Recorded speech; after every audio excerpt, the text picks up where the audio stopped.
Hi friends, welcome to our channel Deviketh Reddy. అందరూ ఎలా ఉన్నారండి? నేనైతే చాలా బాగున్నాను అండ్ మీరందరూ కూడా బాగుండాలని మనస్ఫూర్తిగా కోరుకుంటున్నాను. ఫ్రెండ్స్, ఈరోజు ఒక మంచి వీడియోతో మీ ముందుకు వచ్చేసాను. ఏంటంటే హోమ్ మేడ్ హెయిర్ ఆయిల్ అండి. మన ఇంట్లో ఉన్న ఐటమ్స్తోనే మనం ఈజీగా హోమ్ మేడ్ హెయిర్ ఆయిల్ని ఎలా తయారు చేయాలో ఈ వీడియోలో చూపించబోతున్నాను. అండ్ ఫస్ట్ టైం మన ఛానల్ని విజిట్ చేస్తున్నట్లయితే ప్లీజ్ సబ్స్క్రైబ్ చేసుకోండి. ఇంకా లేట్ చేయకుండా వీడియోలోకి వెళ్ళిపోదాం. ఫ్రెండ్స్, ఈ హెయిర్ ఆయిల్ని మనం రెగ్యులర్గా అప్లై చేసుకోవడం వలన మన హెయిర్ గ్రోత్ అనేది చాలా మంచిగా అవుతుందండి. అండ్ హెయిర్ ఫాల్ కూడా చాలా వరకు కంట్రోల్ అవుతుంది. మనం ఇది రాసిన ఒక 15 డేస్కే మనకి మంచి రిజల్ట్ అనేది కనిపిస్తుంది. సో ఈ హెయిర్ ఆయిల్ ప్రిపేర్ చేయడానికి 2 లీటర్స్ నేను కోకోనట్ ఆయిల్ తీసుకుంటున్నాను. Natural coconut oil and half litre ఆముదం తీసుకుంటున్నానండి. పురాతన కాలంలో, పూర్వకాలంలో అందరూ ఈ ఆముదంనే యూజ్ చేసేవారు కదా! సో ఇది చాలా మంచిది. అండ్ కొన్ని ఉసిరికాయలు, ఒక 8 ఉసిరికాయలు తీసుకొని ఈ విధంగా చిన్న చిన్న ముక్కలుగా కట్ చేసుకున్నాను. లోపలున్న సీడ్ పడేయాలండి. సో ఇలా చిన్న ముక్కలుగా కట్ చేసుకున్నాను. ఒక 2 టేబుల్ స్పూన్స్ మెంతులండి, 2 టేబుల్ స్పూన్స్ అవిసె గింజలు అండ్ 2 టేబుల్ స్పూన్స్ కొలంజీ సీడ్స్ అండి. వీటిని నల్ల జీలకర్ర అంటారు. చూడ్డానికి సబ్జా గింజల్లా ఉంటాయి, కానీ కాదండి. నల్ల జీలకర్ర అని అడిగితే ఇస్తారు షాప్‌లో. అండ్ కొంచెం గోరింటాకు తీసుకున్నానండి.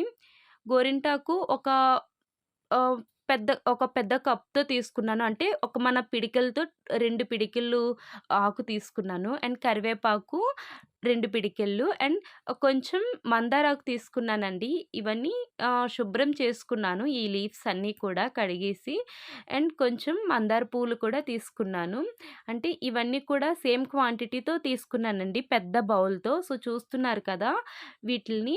అండ్ మందార పువ్వులకి ఉన్న కాడలు తీసేసి ఈ విధంగా పెట్టుకున్నాను, ఫ్లవర్స్ అన్నీ కూడా మందార పూలని.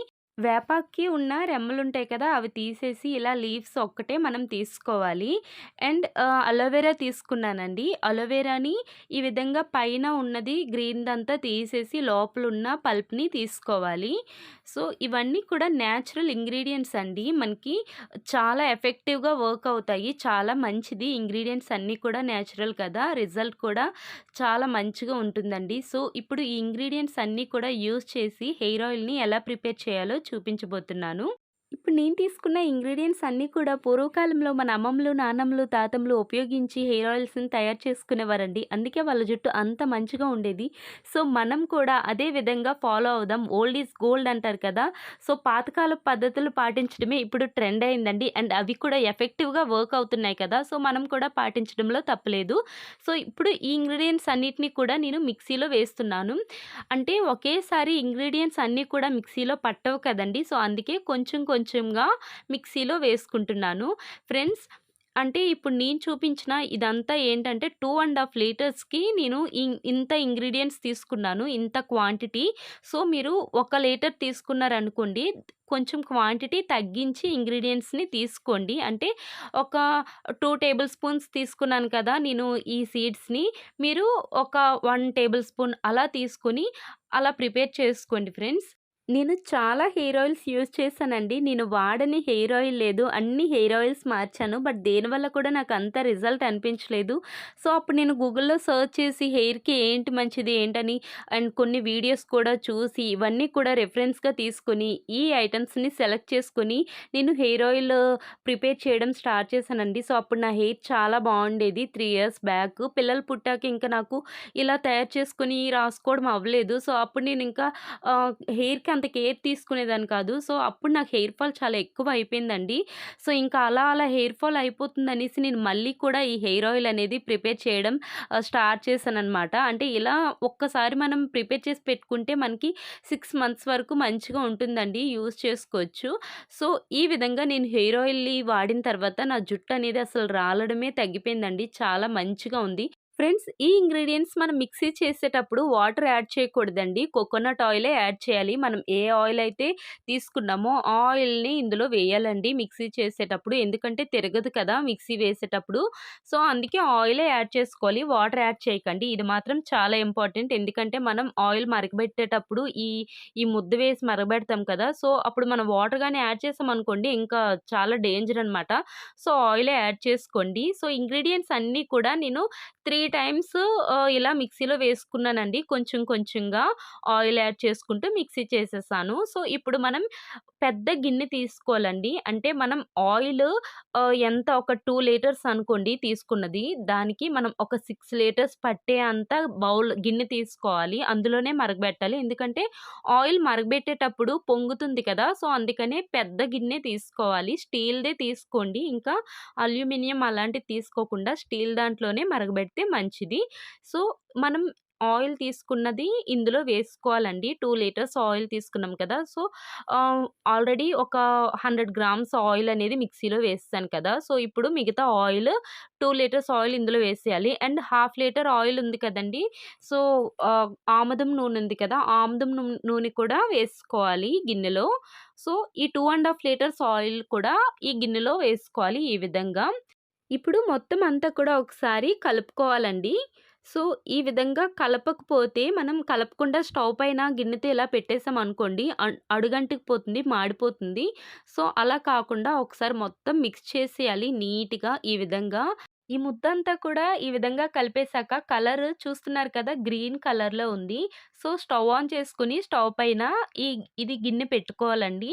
ఇప్పుడు ఇలా కలుపుతూనే ఉండాలి. మనం మంట కూడా మీడియం ఫ్లేమ్ కంటే ఇంకొంచెం తగ్గించే పెట్టాలి. అంటే లో టు మీడియం ఫ్లేమ్‌లోకి అడ్జస్ట్ చేసుకుంటూ మరగబెట్టాలండి ఆయిల్‌ని. లేకపోతే హై ఫ్లేమ్‌లో పెట్టేసామనుకోండి అడుగంటుకుపోతుంది. ఆ ముద్దంతా కూడా అడుగు పట్టేసి మాడిపోతుంది. మనకి అప్పుడు అందులో ఉండే సారం అంతా దిగదండి.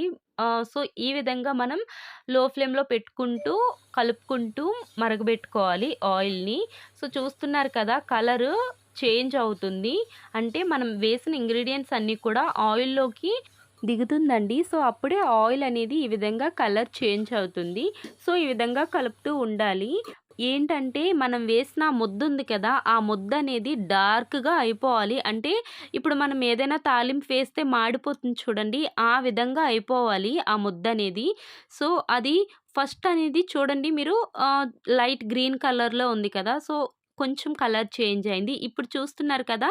కంప్లీట్‌గా బ్లాక్ కలర్‌లోకొచ్చేసింది. అంటే మనకి తాలింపు మాడిపోతే ఏ విధంగా ఉంటుంది. సో, ఆ విధంగా ఆ కలర్‌లోకొచ్చేసింది. Half an hour to 40 minutes వరకు టైం పడుతుందండి ఇలా అవ్వడానికి. సో, చూస్తున్నారు కదా! ఈ ముద్దనేది ఈ విధంగా కలర్ చేంజ్ అవ్వాలి. మనం వేసేటప్పుడు గ్రీన్ కలర్‌లో ఉంది కదా! సో, ఇప్పుడు ఈ కలర్‌లోకొచ్చేసింది బ్లాక్ కలర్‌లోకి. సో, ఈ విధంగా ఆయిల్ అనేది మరగబెట్టుకోవాలండి. ఆయిల్ కూడా మనకి కలర్ చూస్తున్నారు కదా! డార్క్ గ్రీన్ కలర్‌లోకొస్తుంది. సో, ఈ ఆయిల్ చాలా, చాలా, చాలా ఎఫెక్టివ్‌గా వర్క్ అవుతుందండి. ఖచ్చితంగా మీరు ట్రై చేయండి. మీకే రిజల్ట్ అనేది తెలుస్తుంది. అప్పుడు నాకు కామెంట్ బాక్స్‌లో కామెంట్ చేయండి. సో, ఈ కలర్‌లోకి చేంజ్ అయిపోగానే స్టవ్ ఆఫ్ చేసుకోవాలి. స్టవ్ ఆఫ్ చేసేసి 8 అవర్స్ తర్వాత మనం దీన్ని వడపెట్టుకోవాలండి. 8 అవర్స్ వరకు అలా పక్కన పెట్టేసి ఉంచేయాలి. సో, 8 అవర్స్ తర్వాత కంప్లీట్‌గా చల్లారిపోయిన తర్వాత ఈ విధంగా స్ట్రెయినర్ హెల్ప్‌తో మనం వడకట్టుకోవాలండి. సో, ఈ విధంగా మనకి టీ జాలి ఉంటుంది కదా! సో, ఆ టీ జాలితో ఈ విధంగా మనం గ్లాస్‌లోని వడపెట్టుకొని మనం ఏదైతే బాటిల్ ఉంది కదా! బాటిల్ మనం ఆయిల్ ఆల్రెడీ తీసుకున్నాం కదా! 2 litres 1 litre, 1 litre bottles. So, దాంట్లోనే నేనిప్పుడు దీన్ని వేసేస్తున్నాను ఆయిల్‌ని. సో, ఈ విధంగా ఆయిల్‌ని ఎక్స్ట్రాక్ట్ చేసుకొని మనం ఇందులోకి బాటిల్‌లోకి వేసుకోవాలి. ఫ్రెండ్స్, ఒక్కసారి మనం ఒక 1 అవర్ మనది కాదని ఈ ఆయిల్ కోసం టైం స్పెండ్ చేస్తే మనం 4-5 మంత్స్ వరకు హ్యాపీగా ఈ హెయిర్ ఆయిల్‌ని యూజ్ చేసుకోవచ్చు. మనం ఇలా తయారు చేసుకున్న హెయిర్ ఆయిల్‌ని ఫ్రిడ్జ్‌లో పెట్టైనా స్టోర్ చేసుకోవచ్చు. లేకపోతే బయటైనా నిల్వ ఉంటుంది.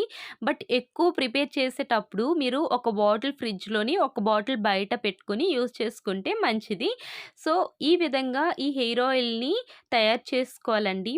ఇలా తయారు చేసుకొని రాసుకునేటప్పుడు నా హెయిర్ గ్రోత్ అనేది చాలా బాగుండేదండి. ఆ పిక్స్ కూడా మీకు సైడ్ పెడతాను చూడండి స్క్రీన్ పైన. ఎప్పుడైతే నేను ఇలా తయారు చేసుకొని హెయిర్ ఆయిల్ రాసుకోవడం మానేశానో, ఇంక అప్పటినుంచి నా హెయిర్ ఫాల్ అనేది స్టార్ట్ అయింది. అంటే మనం ఎంత కాస్ట్‌లీ హెయిర్ ఆయిల్స్ వాడినా, లేకపోతే ఎంత కాస్ట్‌లీ షాంపూస్ వాడినా కూడా రిజల్ట్ అంత మంచిగా ఉండదండి. ఎందుకంటే అవన్నీ కెమికల్స్ కదా! ఏవి కూడా అంత న్యాచురల్ ఇంగ్రీడియెంట్స్ యూజ్ చేసి మనకి అంత ప్యూర్‌గా అయితే ఇవ్వరు కదండీ. సో, మనంతట మనమే తయారు చేసుకుంటేనే మనకి అది ప్యూరా కాదనేది తెలుస్తుంది. సో, ఖచ్చితంగా ఈ హెయిర్ ఆయిల్ మీరు ట్రై చేయండి. రిజల్ట్ మీరే చెప్తారు నాకు. Friends, natural home made hair oil colour చూసారు కదా ఎంత బావుందో. సో, మనం వేసిన ఇంగ్రీడియెంట్స్ అన్నీ కూడా ఆయిల్‌లోకొచ్చి మంచిగా కలర్ కూడా చేంజ్ అయింది. అండ్ మన హెయిర్ గ్రోత్ కూడా చాలా బావుంటుంది. స్ప్లిట్ ఎండ్స్, డాండ్రఫ్ అండ్ స్కాల్ప్‌లో ఎలాంటి ప్రాబ్లమ్స్ ఉన్నా కూడా మనకి మంచి సొల్యూషన్ అని చెప్పొచ్చండి ఈ హెయిర్ ఆయిల్. సో, తప్పనిసరిగా మీరు కూడా ట్రై చేయండి. వీడియో నచ్చినట్లయితే ప్లీజ్ లైక్ చేయండి. మీ ఫ్రెండ్స్ అండ్ ఫ్యామిలీ మెంబర్స్‌కి మన వీడియోస్‌ని షేర్ చేయండి. అండ్ మరిన్ని మంచి వీడియోస్ కోసం మన ఛానల్‌ని సబ్స్క్రైబ్ చేసి బెల్ సింబల్ యాక్టివేట్ చేసుకోండి. మీరు బెల్ సింబల్ యాక్టివేట్ చేసుకోవడం వల్ల నేను పెట్టిన ప్రతి వీడియో కూడా మీకు వెంటనే నోటిఫికేషన్‌గా వస్తుంది. Thank you for watching. Keep watching our videos. Bye.